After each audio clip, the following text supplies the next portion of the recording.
Hello, this is Richard C. Wilson of the Family Office Club, and welcome to the Family Office Podcast. Today, we have with us here Will Caulfield from American Group, and we're going to be talking about opportunity zones. Welcome to the podcast, Will. Thanks, Richard. Great to be here.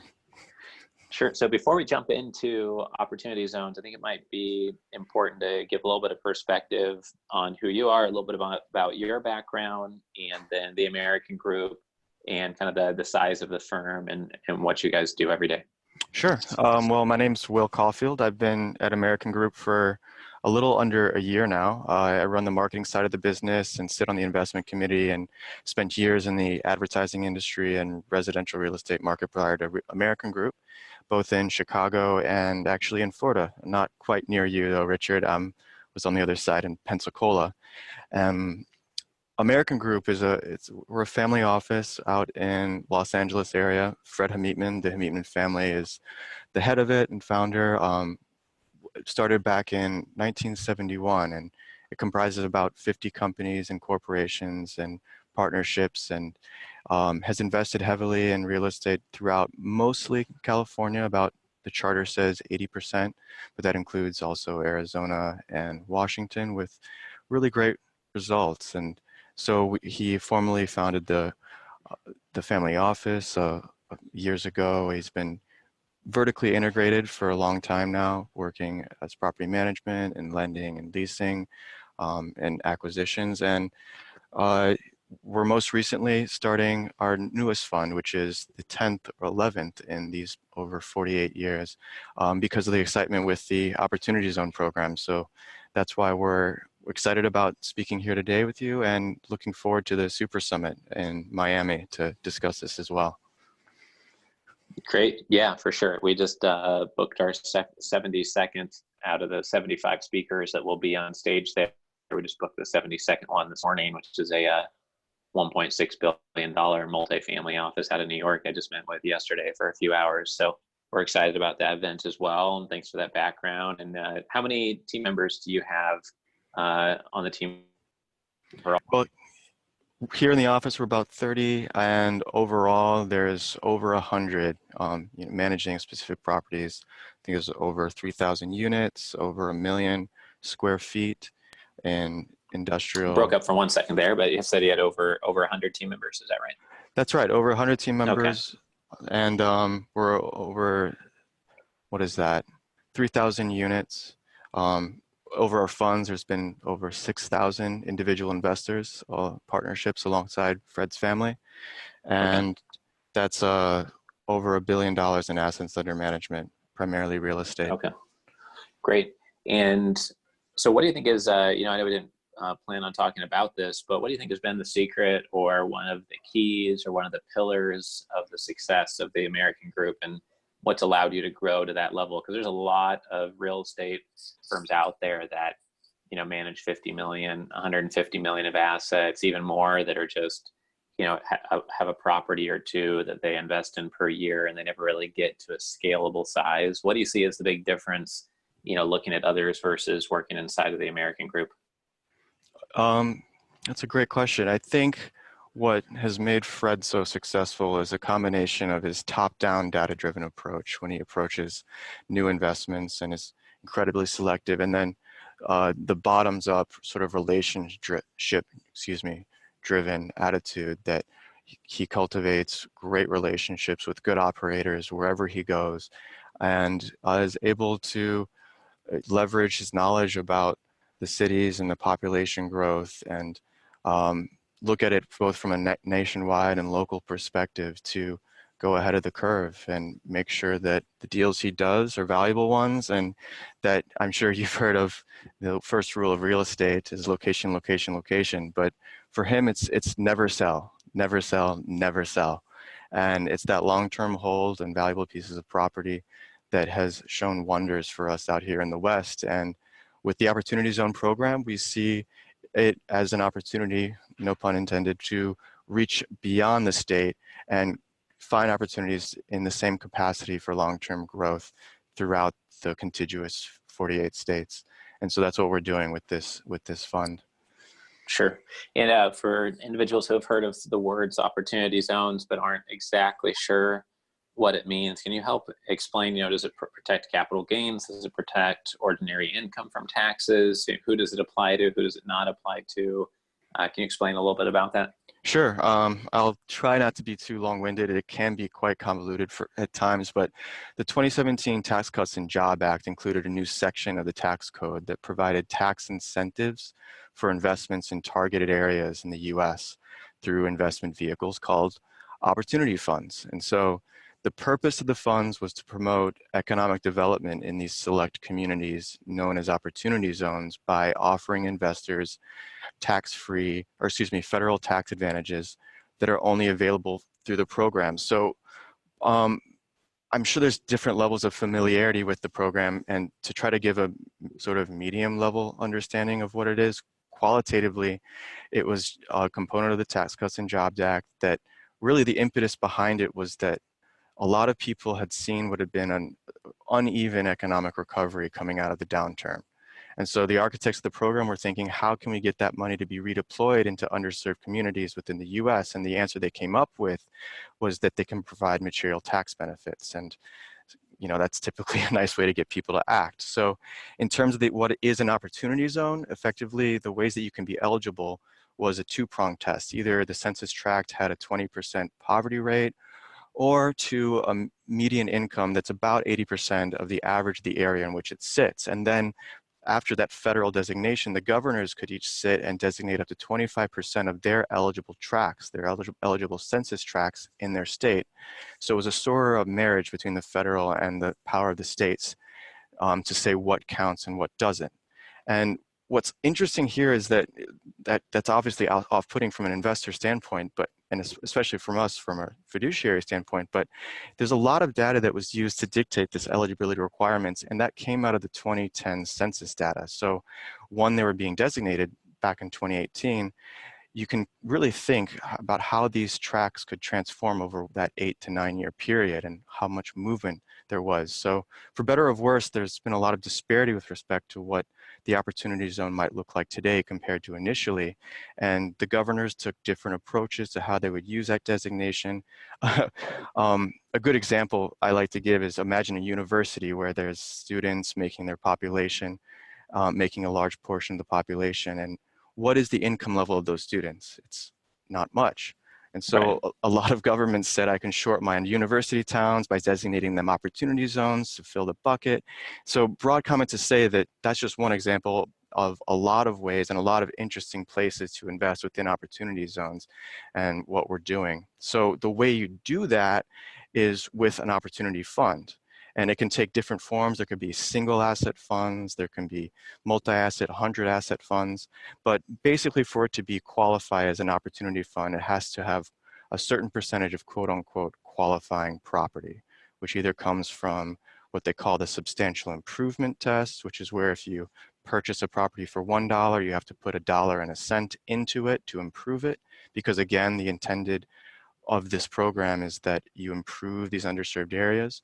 Or the quote unquote original use test, which is sort of a funny concept because how can you be the first owner of land? But the IRS has clarified that you can use that test in two ways. That one, if the property has been vacant for 5 years, or two, if you can buy a building mid-construction before it's taken certificate of occupancy, you can qualify for Oz tax benefits. So most opportunity zone deals have been going into real estate, but there's also opportunity zone deals and opportunity zone businesses, and especially with the introduction of the third tranche of regs that's coming out this year, there should be a lot more of that too. You can think in terms of venture capital and startups for that. So that's what a zone and a fund is, but then we can talk about what the tax benefits are. So what are these tax benefits that are supposed to draw people in? And I think the best way to think about it is with an example. So, and actually I should preface that, Richard, by saying there's two capital gains that you need to be thinking about when considering how these tax benefits work. So first is the capital gain that you've recently realized, like you're probably in stocks, so in the stock market, or if you have a nice car you've just sold or a piece of artwork. And then the second capital gain would be the potential capital gain that you could make in an opportunity zone. And so I'll explain what that means. So let's say you bought Apple stock for 100 and you sell it today for 200. You've just generated a $100 capital gain, and you sort of have two options now that the zones are around. You could either, one, pay that tax and reinvest what would be about $75 because of your 25% capital gains tax rate on the investment, and you could invest that $75 anywhere. But with opportunity zones, with the first benefit, you can defer the capital gains tax until December 31st, 2026. And what that means is you can invest the whole $100 principal, which is nice, accounting for the time value of money and compounding over time. And the second piece is that by holding within certain milestones, the longer one being the 7-year horizon, I can reduce my tax bill by 15%. So going back to the example, if I choose opportunity zones, I'm going to pay don't choose opportunity zones, I'm going to pay $25 tax today. But if I choose them, I'm going to pay roughly $20 of tax 7 years from now.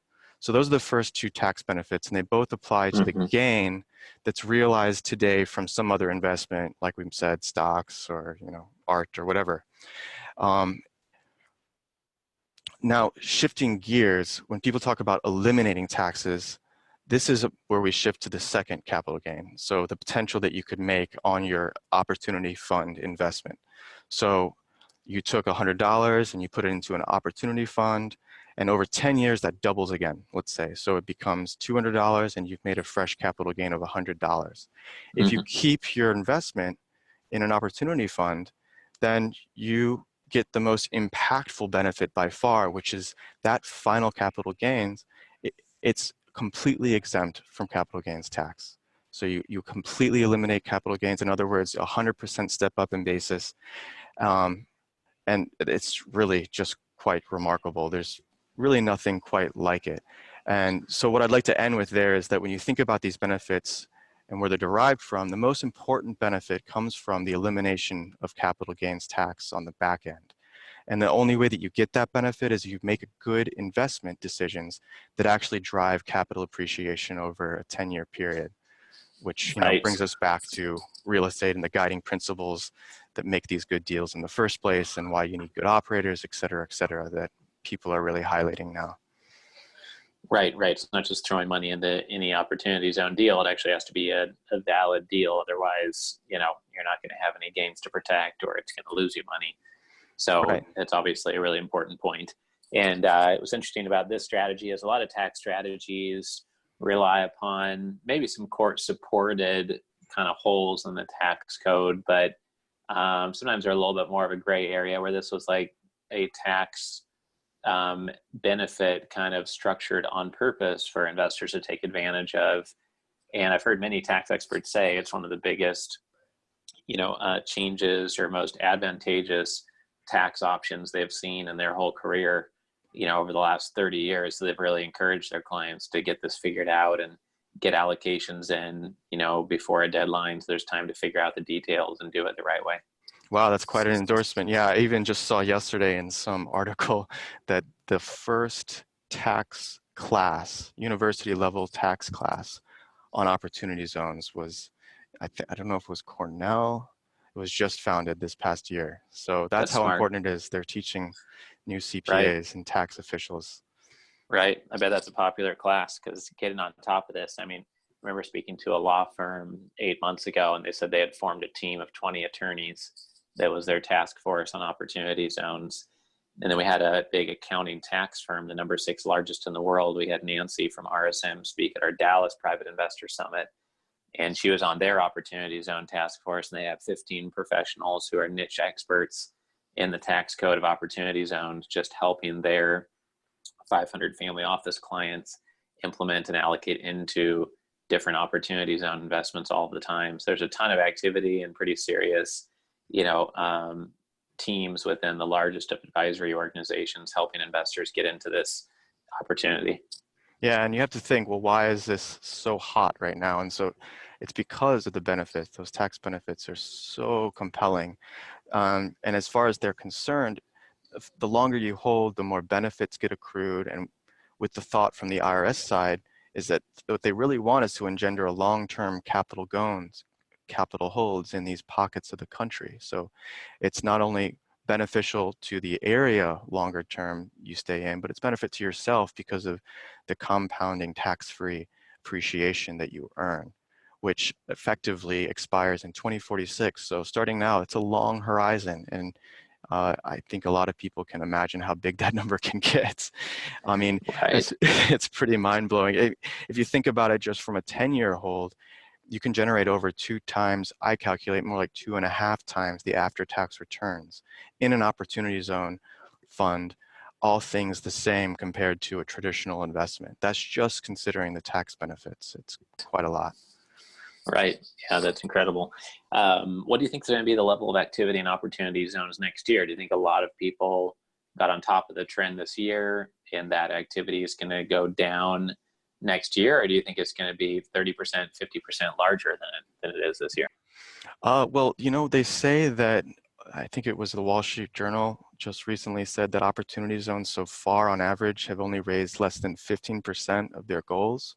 So because there's so much activity out there and there's a lot of operators that are not experienced like the larger institutional funds or like we are, that are just taking advantage of the tax code and, thinking entrepreneurially and doing something new in real estate.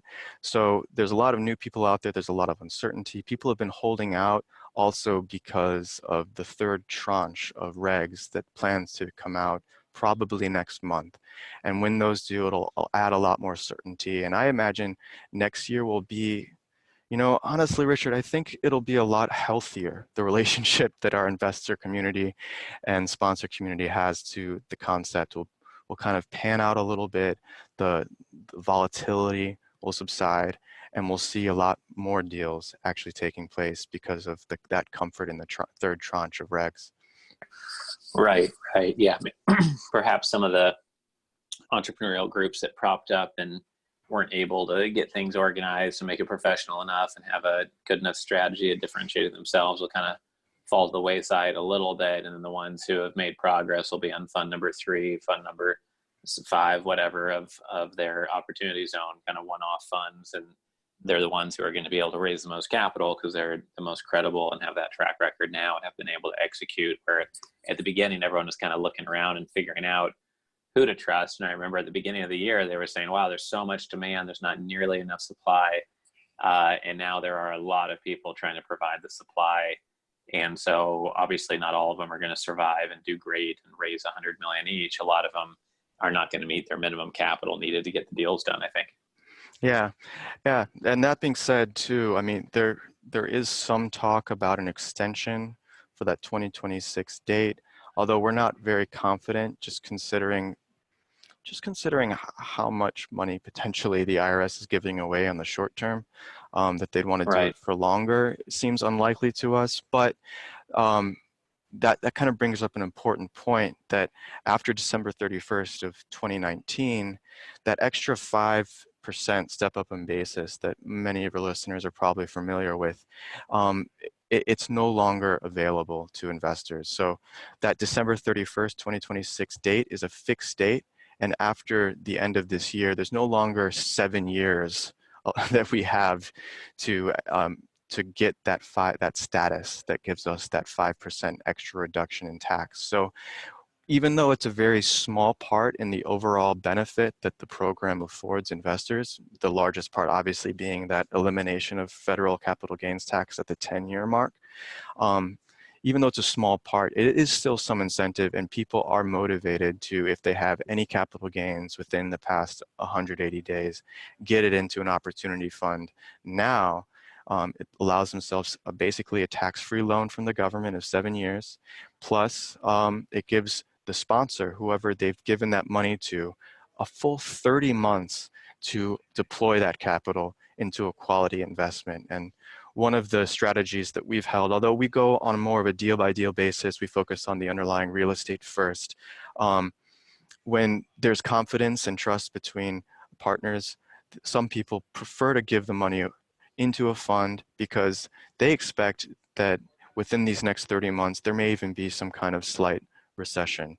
And, if whether that's after the election or before, you know, they were talking even in 2021 that the housing market, at least for single families, was going to, the supply was going to grow tremendously because of retiring baby boomers selling homes, interestingly enough.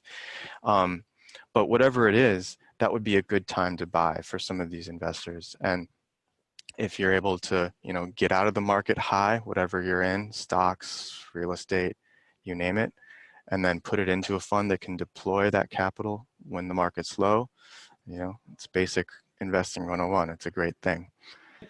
Sure, sure. Makes sense. Great. This is something that, you know, we've talked about maybe once or twice before on the podcast. It probably comes up a few times at every event that we host. So I'm glad we were able to cover it a bit more here. Where's the best place that someone could reach out to if they have a couple more questions or some more in-depth information they wish we would have covered on this interview?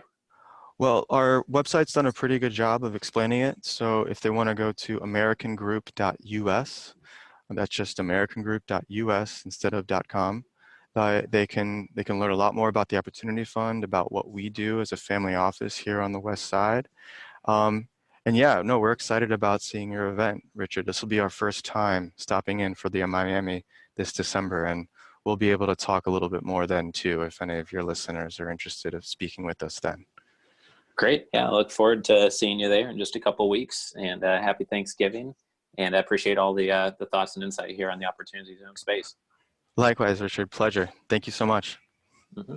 Take care.